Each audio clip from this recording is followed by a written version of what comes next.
I had pervasive itching on my left breast for over a year. I was like, I have cancer. I just knew, but everyone was like, you're crazy, you're crazy, you're crazy. And then they called me and they're like, yeah, there's a malignancy here. Please join me in welcoming to the show, Vanessa Rissetto. Registered dietitian and CEO of Culina Health, Vanessa Rissetto here. Help us make healthy choices. Before diagnosis, I would have a cheeseburger every Friday. I asked my oncologist, do you think it's the weekly cheeseburger I had that gave me cancer? Being a woman, being an entrepreneur, being a mother, you always have like all this guilt and you're like, I need to be doing more. People are always like trying to put me down and tell me what I was never gonna amount to. And that is a big motivator for me. It's hard to get good care. I am actually the only nutrition company with a payer on the cap table. Even the doctors in the city that don't take patients anymore, I will call them and get you an appointment, maybe even that same day. It's like my superpower. Everyone's looking for you to give them something, and I'm like, no, now we're just gonna talk a lot. I don't have a drug, I don't have a supplement, I have nothing. I'm gonna get into your head and make this work.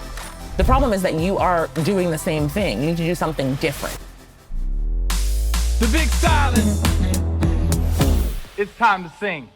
Welcome to the Big Silence Podcast, Vanessa Rissetto. Hi, how are you? Hello. Nice to I'm see you. Great. Good. We were just chatting about female entrepreneurship and what she said, the fuckery of it. Yeah. But we love it. We love it. What else would you do for a living? Like, what am I going to do? Go to a hospital and swipe a badge? Like, no. So that's probably not going to work. So here we are.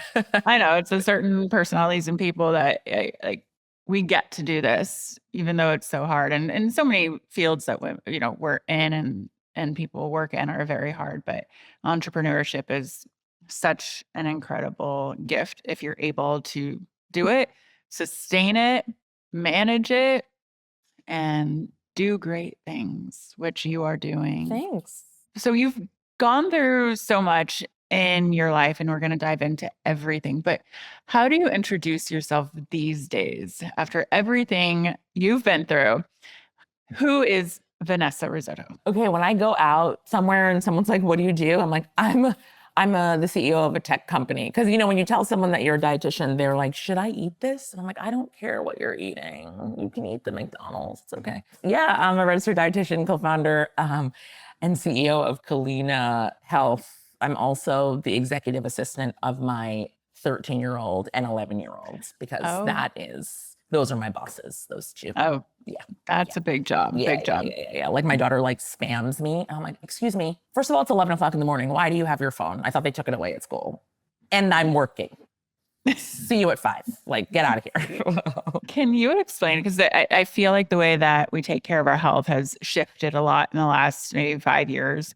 Can you explain Culina Health and how you came up with the vision of it? I'm a registered dietitian by trade. In 2014, I was pregnant with my son and I was working at Mount Sinai Hospital, and the New York Times ran an article on a dietitian, Tanya Zuckerbrot. She was charging $10,000 for a package of sessions, and she was telling a tale of taking VCs to Capitol Grill and ordering for them. And it was just wow. It's amazing because it's the first time that you could see hey, I'm a dietitian and I have this worth. I could charge this month, but also you're only catering to the 1%. And so if you're a regular human being, you're reading this article and you're like, oh, okay, a dietitian is for the elite and I'm never going to be able to access that. And I didn't want that. And so I got on insurance panels and I started taking insurance. And I always worked in the hospital because that's where medicine was happening, and that was interesting and energizing, and I liked it. But I always thought I could just wind my practice up and down. And then COVID happened, and it was the first time that a telemedicine visit was being reimbursed at the same rate as an in-office visit. So in less than a year, with 6 dietitians, we made $1 million with no marketing, and then VC started to call. So somebody taught me how to fundraise, and then I went out and I got Blue Cross Blue Shield to invest, and they've invested in every single round, and we've raised $20 million. That's wild that you have Blue Cross Blue Shield, and I read about that. How do you approach them, and how are you pitching? Yeah, so Karena, this is the thing. In my life, which I think is always so interesting, because I have always been super nice, dutiful. I've always smart, on the honor roll. But I guess by my existence, I provoke people. So people are always trying to put me down and tell me what I was never going to amount to.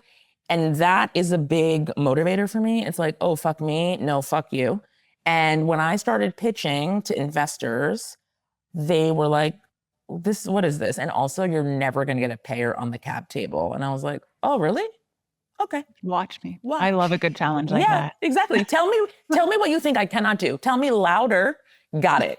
And then I went and did it. And they led the Series A. Only 15% of companies raise a Series A. Digital health companies are closing left and right. I am actually the only nutrition company with a payer on the cap table, and we're actually tracking data alongside them to prove that the work the dietitian does is actually instrumental in the reduction in the total cost of care. And a payer is risk averse. So if we weren't doing the things, if our outcomes weren't leaps and bounds better than everybody else, then they wouldn't have invested, right? So that's just like the signal for everyone. So yeah, I was just like, oh, I'm just gonna go and who do I have to talk to? I think that's so motivational too. It's like, what do you have to lose? Correct. Like that's when I go into things, I'm like, what am I losing if I don't have like, what's the worst thing somebody says no? Is no. And I have learned that it's never personal, right? Like, I can only do this much or this much or this much. So I always go in with, they're going to say no. So I'm just practicing my pitch. And then I'm looking for an opportunity to get them to say yes. Yeah. So I'm actually interviewing them too. And so when you walk in like that, the dynamic definitely like shifts. Yeah. And so in your mind, you have your shift of if they say no, if they say yes, this is what I'm going to do. That's right. That's I right. love that. But I'm pivot. Yeah, but I'm always just like, I'm just here to have fun. I don't care. Like, look, they're going to say no. So like, let me just I'll make a friend maybe. Let's see. Explain more in depth of if you go to Culina, like what do you get? What is this service? Yeah, so it is one-on-one personalized nutrition support powered by registered dietitians. All of our dietitians are W-2 employees. We have standardized care. We understand a patient from an acute lens, and then the medical nutrition therapy is like you don't need me to tell you to eat vegetables. You need me to help elicit real behavior change. And that is the thing that we do really well. And we also are really good at coordinating care with your physician. A lot of patients are afraid of the physician. They don't know how to talk to the physician. They don't advocate for themselves. And we do that for patients. Anybody, go ahead, slide into my DMs and tell me you need an appointment with a doctor. Even the doctors in the city that don't take patients anymore, I will call them and get you an appointment, maybe even that same day. It's like my superpower.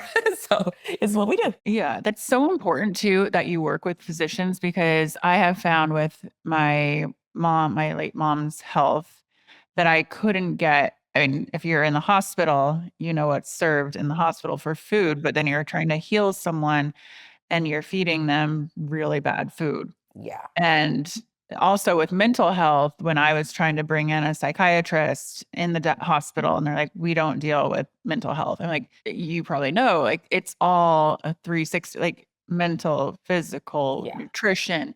And I really am so happy that over the years, seeing maybe there's a shift happening where, you know, people like you are bringing in all aspects of health and working with physicians, which is incredible. Yeah, 70% of our business comes from physicians. And you do not need a referral from a physician to use this benefit. So in 2008 with Obamacare, it was the first time that nutrition was written into the plans. And so most people have this benefit. And actually they have it like 12 to 26 sessions, and those sessions turn over every calendar year. So every start of the year, you get a new set of sessions. So you could just go in and talk to an RD whenever you want. See, I didn't even know like health insurance covered that. And my husband's father is currently going through a major situation, and my husband was a bone marrow donor, but no one's talking nutrition with him. And I was thinking like, what if that was offered? So I think that's actually something I'm going to bring up to him. Yeah, I actually have like some of the best oncology dietitians in-house. They're awesome, and we take insurance. I've helped so many celebrities, and it's always so funny because then they'll be like, how much is this? And I'm like, oh, we already checked your benefits. You've got 12 sessions. And they're like, wait, what? Yeah.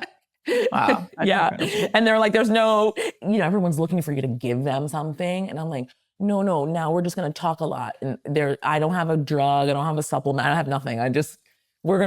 Don't worry. I'm going to get into your head and make this work. And they're like, okay, great. They're just always fascinated. Like, just a copay? I'm like, yeah, by law, I take your insurance, so I can only charge you a copay. Don't worry about it. Yeah. I love that. So where did you grow up? I grew up in Rockland County. If you are from Rockland County, this is what you say. You always say, I'm from Rockland County. You never say the town because everyone thinks that you're from Long Island or from upstate, but we're from the mid Hudson Valley region. So I grew up in a place called Valley Cottage, which the closest town that people would know is a town called Nyack in New York. And what was your upbringing like? Like I'm trying to figure out like how you got into nutrition. Oh, it's so funny. Okay, so my parents are immigrants. My mom is from Haiti. I ate every single meal at home. I was always really thin. My parents also didn't care if I drank soda or stayed up till 3 o'clock in the morning. I just had to have like 100 on every single test and not get into any kind of trouble. I went to college. I went to Fordham in the Bronx, and that was like away from my parents. I used to always be like,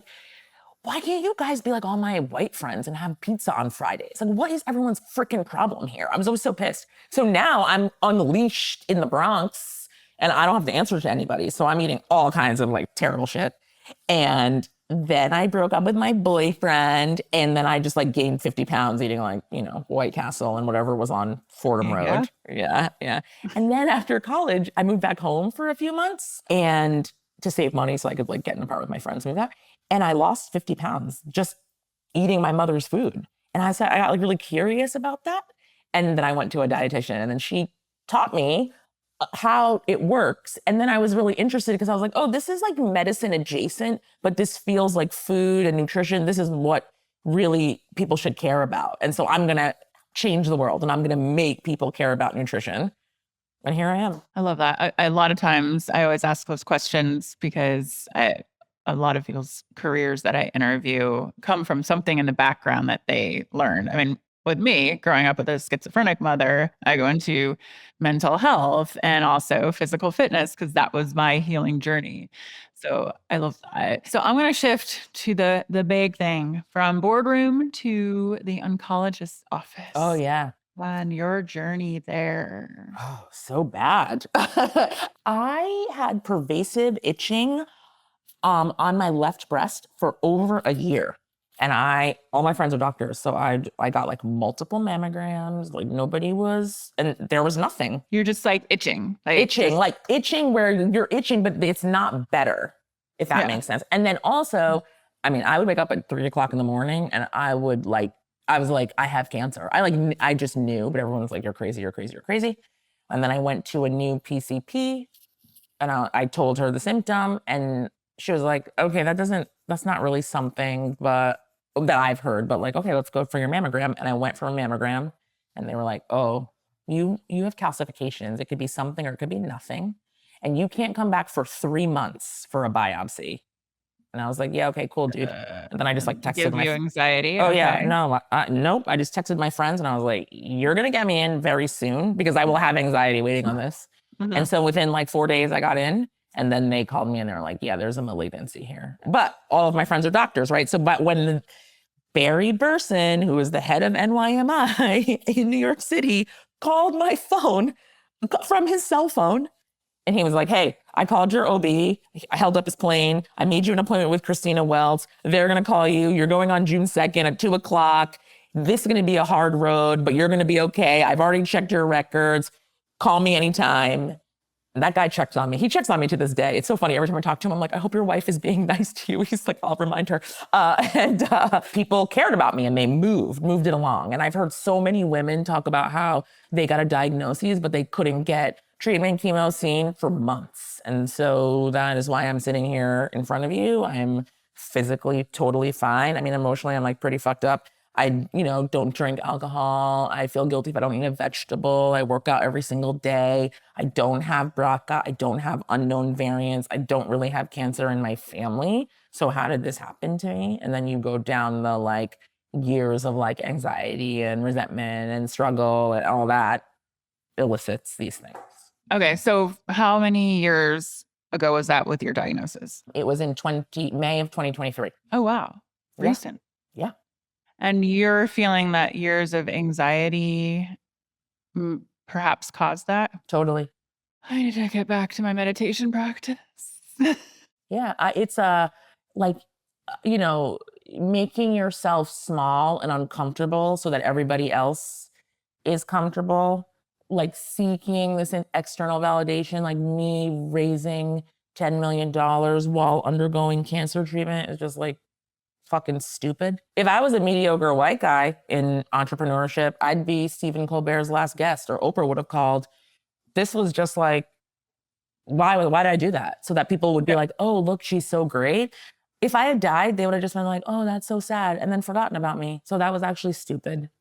Truly. How did you shift your mental health practices to make sure to take care of yourself? Because I am a big advocate of mental health, obviously, and I know all the things I need to do to keep my zen, and I do it, but also a woman running a business and just being an entrepreneur is also and a parent and caregiving and all the things that come with life. First of all, I just like stopped lying. I mean, Karena, I'm a professional liar, or at least I used to be, about the stupidest things, just because I want people to like me and I want people not to be upset with me. And it's just easier for me to say like, yes, yes, yes, and figure it out later than to actually tell you the truth. And so now I'm just like, oh, well, if it doesn't bring me joy, I'm just not going to do it.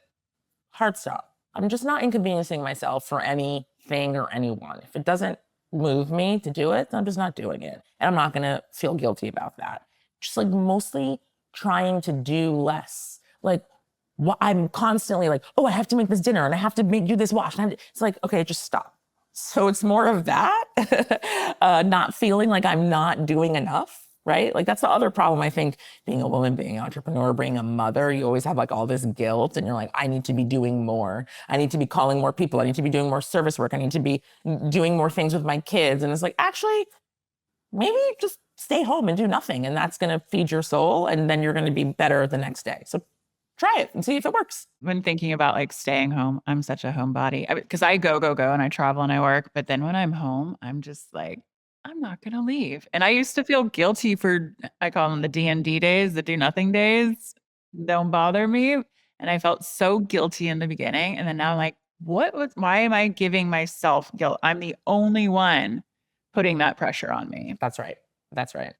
And I feel as we get older, we learn how to say no, and no, is a complete sentence. Complete. And it feels really good to be able, but you have to work through that period of the guilt. And then you notice when you say no, or you're just like honest, people actually don't care. They're like, oh, okay. It's never as big of a deal as you thought it was going to be. So just start in the beginning telling the truth. One of my friends and trainers, we have a joke. We're like, let's make plans, but we'll probably cancel on each other. And that's okay. That's okay. Yeah. 100%. It's just like, we're all just struggling. And yeah, to your point, I spend all day talking to people, listening to people, talking to investors, talking to my team, talking to patients. So, I don't want to go anywhere or see anyone, and that's okay. I know that's so interesting too. And I had that conversation with my husband because he works by himself, but I work with so many people all day long that then in the evening, I'm like, yeah. But I don't have anything to say. Yeah. I'm done talking. I want to shift into nutrition talking, obviously. First of all, I'm interested in what your nutrition is now. Did it change from pre-diagnosis to post, and your thoughts on that? Yeah. I was telling somebody the other day that I was like, I need a nutrition consult because I'm really weird about food. I am like, okay, I'm going to be plant-based. I'm going to be good. I'm going to do all the things. And then other days I just eat Doritos and like trail mix. And I'm like, hey, I'm just I'll try to balance. I saw you love Doritos. I do. Sometimes in the hotels, see Doritos or Pringles. I'm like, yeah, just give them to me. Just give them to me. Yeah. So like, I did not really change my diet. I cook most meals at home. We don't really eat out that much, or just because I like it. And I like to cook. I make my kids lunch and all of those things. I'm never really a big like steak eater. I don't like cooking in my home just because I don't really know how to do it, but I love a cheeseburger. Before diagnosis, I would have a cheeseburger every Friday, so I stopped doing that. I asked my oncologist, I was like, do you think it's the weekly cheeseburger I had that gave me cancer? She's like, maybe not. Like, thanks. And she was like, girl, just eat. That's not it. Like, you know how many microplastics are in your body? Stop. I'm like, okay. Oh my God. Don't even get going on that one. I know. I'm like, why did we bring the plastic straw back? We know it's not good. It's okay. I don't know. So like, well, on that subject, initially, it's like the microplastics and everything. But then I was fed something that says glass bottles with water in it have more microplastics, then I'm like, I give up. I give up. Like, just everyone, do not talk to me about the Doritos when, just get out of here. Just everybody get out of here. Like, I don't know. I don't know. So I am, like, let's eat a fruit every day. Like, let's have a vegetable at lunch and dinner that's not starchy. Sometimes we're going to eat cookies. Like, it's all right. That's kind of my philosophy. But, in my house, I have a pantry full of junk, and then the kids, other people's kids come over and they just like go into the pantry, and then my kids remember. But generally speaking, it's just whatever's in there, and it's a free for all. Beans and Doritos.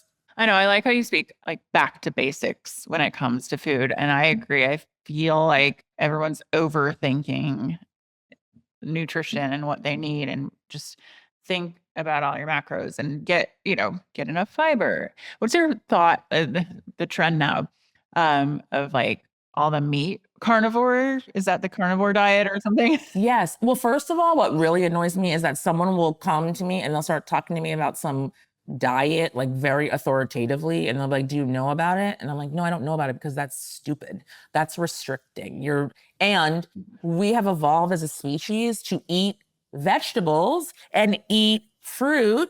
So what is your problem? Like, why don't you want to eat a bean? Like, that's helpful for your gut microbiome and like your overall health. If you tell me when I eat too much fiber, I eat too many beans, I'm uncomfortable, that's a different conversation and we can work through that.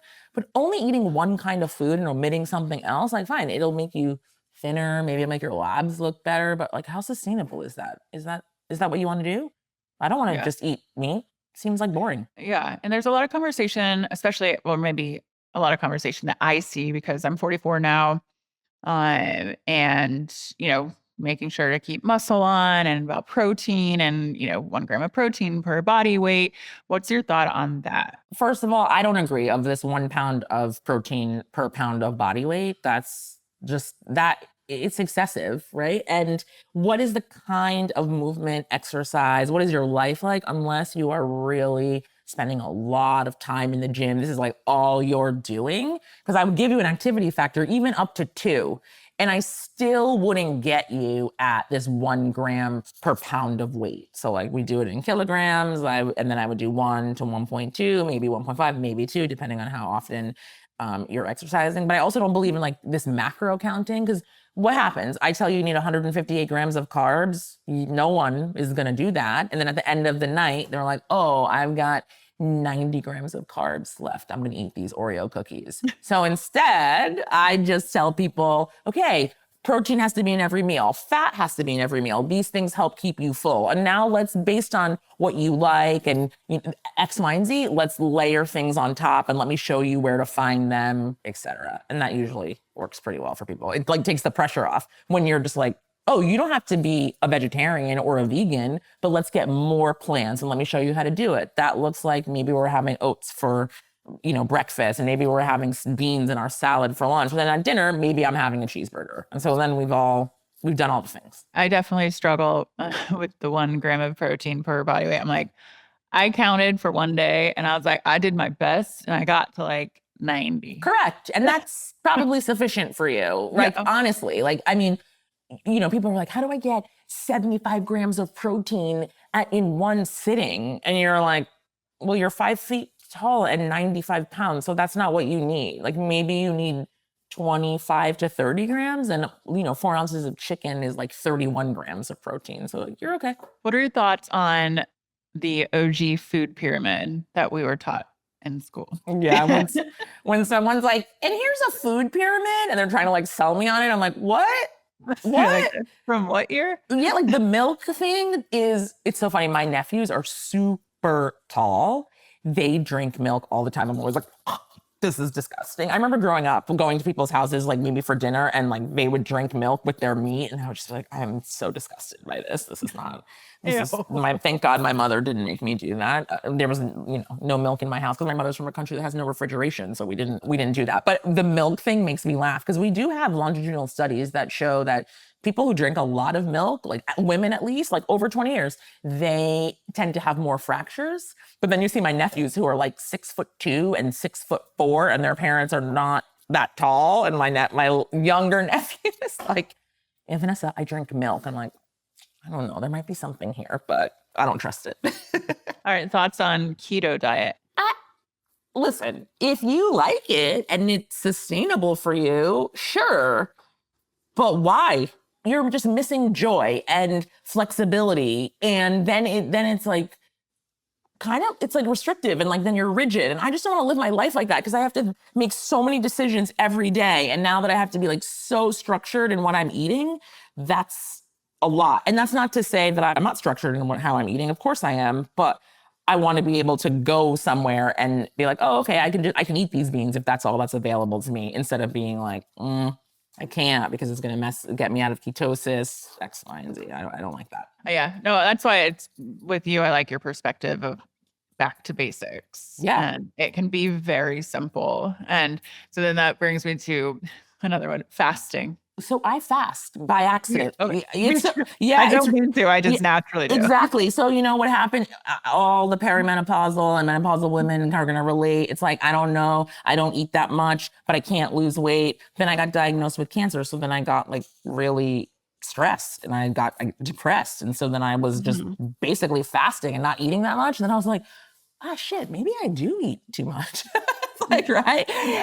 But yes, I think that we see benefits of fasting, that we're not going to, like refute any of that. There are, people who are eat less, smaller, whatever, they tend to be maybe healthier. I find a lot of times people use fasting so that they can engage in bad behavior later in the day, right? They can have their drinks and they can have their sweets and whatever. So if you're not doing that, then I'm down. It's cool. But if you're fasting in the day, right, I get a lot of patients, they're fasting all day, and they're like, and then I come home and I eat so much and this, and you're like, okay, well, fasting doesn't work for you. And then they're like, well, I don't feel comfortable eating before 3. And I'm like, yeah, but that's not working.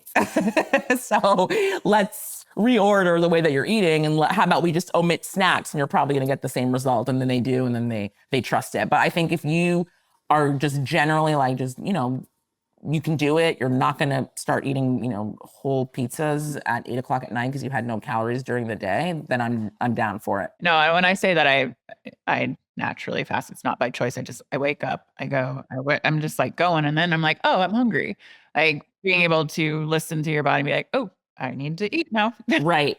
And that's the thing. I think that probably like you and I and other people, like, hey, when I'm hungry, I eat. And when I'm not hungry, I don't eat. But many people just don't have those cues. Like, people are constantly like, I'm hungry all the time. And I'm like, well, are you hungry all the time? Or maybe you're looking for a dopamine hit. And maybe it's because you are sad about something. So let's dig down here. Because from what I've seen of your intake today, you should be full. So there's something else that's happening to you. Let's talk about what's going on there. That would bring me to a question about GLP-1s. Yeah. If we want to talk about that. And then I want to go back to something else that I made a note on. Sure. But thoughts on GLP-1s? Go. Well, listen, if you are 500 pounds and you grew up in a food desert and you ate every single meal out, fast food, then you are not going to, at age 40, have a taste for kale and plain Siggy's yogurt. This is not going to happen. So you're going to need some help.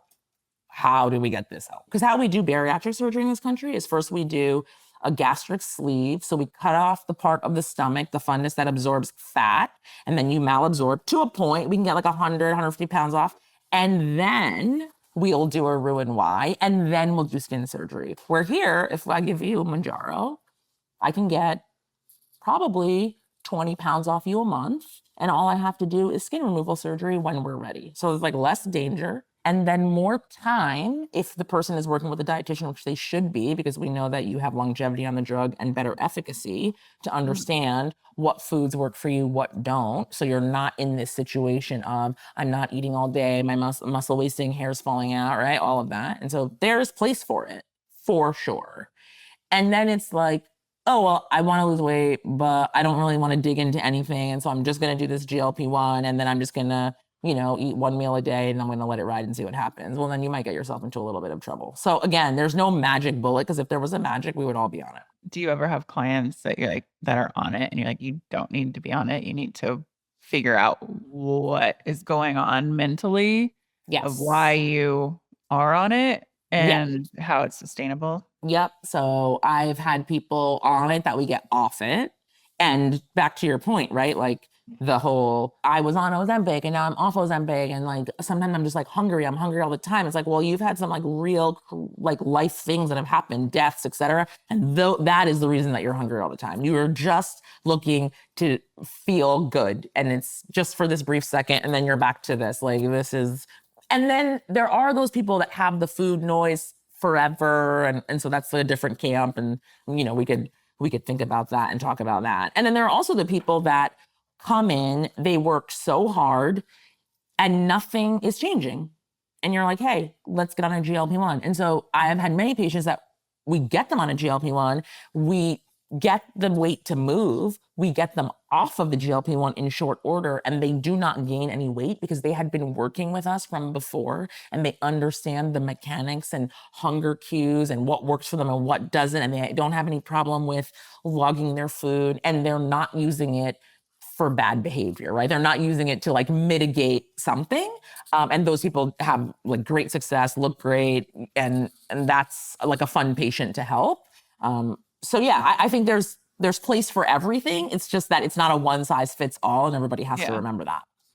I know, because you work with physicians. You also work with therapists. Yeah. So we do eating disorders and disordered eating. And so we'll get referrals from therapists, and there's like various degrees, right? So there are people that have active eating disorders and they go to, you know, an acute care setting. So they're there. And then when they come out of that setting, there's a step down process. And so we actually fill the gap for the step down, especially because in the world of eating disorders, a lot of these dietitians and therapists do not take insurance.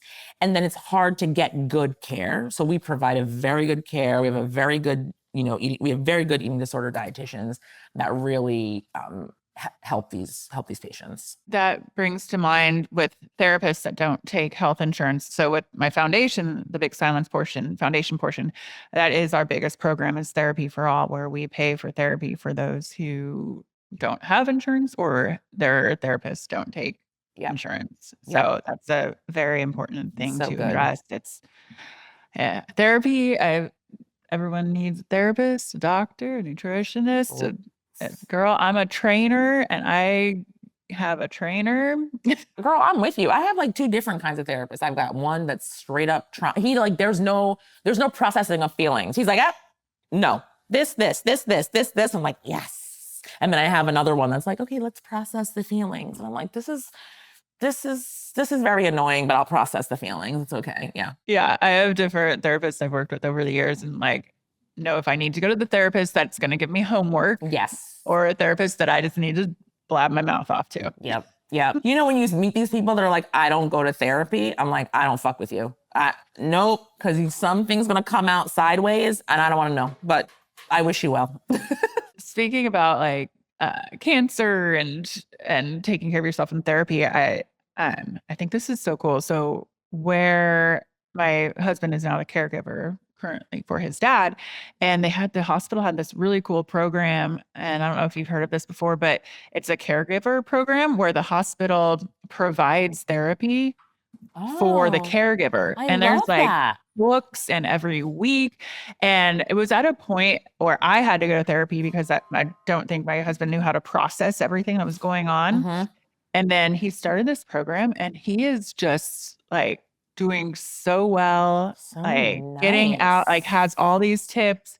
I'm like, wow, I don't think without this program at a hospital in Tampa, it was life-changing. That's pretty awesome. We do have something similar in the nutrition world. We have God's Love We Deliver. That's in New York. You know, it used to be Gay Men's Health Crisis. Then it got like a rebrand, and like, so celebrities took it over, and now it's like very fancy. And they will give you meals if you have a diagnosis. Doesn't matter if you are rich, poor, whatever. And then they also will give caregiver meals as well. And so that's like a really, at no charge. This is like, it's covered and like no problem. And it's, you don't have to worry about how you're going to eat. So you had briefly mentioned perimenopause and menopause earlier, nutrition and that. So for me personally, I went through early menopause in my late 30s, or perimenopause. I had no clue what was going on. As you know, no one was talking about it that many years ago. And I gained 40, 50 pounds. I'm working out, eating the same. And I'm like, what is happening? I've since being in menopause for almost 3 years now, have been able to the weight just like came off. Let's talk about that because I have a lot of people in my community that are my age, just starting to get into peri, all the things. Yeah, I'm in a medically induced menopause because the cancer that I had was estrogen dominant. So I can relate. This like brain fog is tough. I'm like, I used to be so smart, and now I'll be like, what was I saying? Brain fog is real. You're like, why am I soaking wet at night? Yeah, like why can't I remember what I was just had in my brain? Like, God help me. This is so frustrating. But it's that thing that you said, right? Is that people come in and they're like, I don't know, I'm not doing anything, and I gained all this weight. And it's this messaging. I actually went to this event the other day with like a celebrity who has a menopause line, and there were these doctors, and the doctors, they're like, you have to like keep speaking your truth because other women should hear this, and you are privileged to be in this room, and remember there are people in lower socioeconomic classes than you. And I'm like, what are these people trying to say? And then this one doctor is like, when women come into my office and they're like, I don't know, I'm gaining weight, and the things that I did in my 20s and 30s don't work anymore. She's like, and then I put them on a GLP-1. And I'm like, and you're kind of an asshole. Because the thing you need to tell people is after age 35, you don't burn calories as efficiently. You store fat in a different way. So actually, the problem is that you are doing the same thing. You need to do something different. So we need to start tracking our food. It might take, and also give time. So if it used to take you 6 months to start seeing weight coming off, now it's probably going to take you 12 months. So you need to take a little bit of time with that and be okay with that. And not like no more snacking, like watching the alcohol intake. There's a lot that has to happen. And then also deciding for yourself, like, hey, you know what? I'm not going to compromise on any of these things. I'm not compromising on any of those things. So now I'm aware, but I'm happy here because I want to have joy. That's okay too. But just giving people the lay of the land and telling them the truth so that they don't feel like they're not executing on something correctly, because that's just not the case. So I kind of want to shift a little. So with Culina and health tech in the nutrition space, what do you see as the biggest opportunities in the future? Where are we going? Yeah, I think that AI is the biggest opportunity. And also, it's like super promising, but everybody has to know, like, it's just a tool, right? Like, I think like the most like well-known guy at Meta that's doing AI is like, if you're putting all your hopes and dreams in AI, you're essentially fucked. It's like a 4-year-old, but it helps us do our job better, faster. Like even just this AI scribe, it's amazing. I like get on with the patient and I'm just talking, and then I hit generate PDF, right? And then I look, and then the other day I was like, wait, this woman was like talking about how her mother-in-law is a nightmare. So I'm just like scrolling to see, and it's like, oh, the scribe does not pick that up. The scribe picks up the patient care, like, and that's like, great. Now it's less admin time for me and more time for me in patient care. Like, awesome. You can generate meal plans for people based on their preferences. Amazing. Like these things, these tools, like using AI to look at someone's food journal and like giving the AI the instruction, like, okay, this is what Karina's plan is versus what Vanessa's plan is. So that's awesome. And then all I have to do is come in and talk through the behavior modification and talk to you about your day and just like kind of be your friend a little bit, and less of that mechanic stuff that anyone can do. That's not where the magic happens. So I think that's really exciting, and because it should elicit better outcomes. And then what we would hope is for just healthier patient population overall. Surviving cancer, how did that affect your mental health or how you think about the future for yourself and what you focus on? Yeah, my mental health is like very adversely affected, right? Like I have like a lot of avoidance behavior now.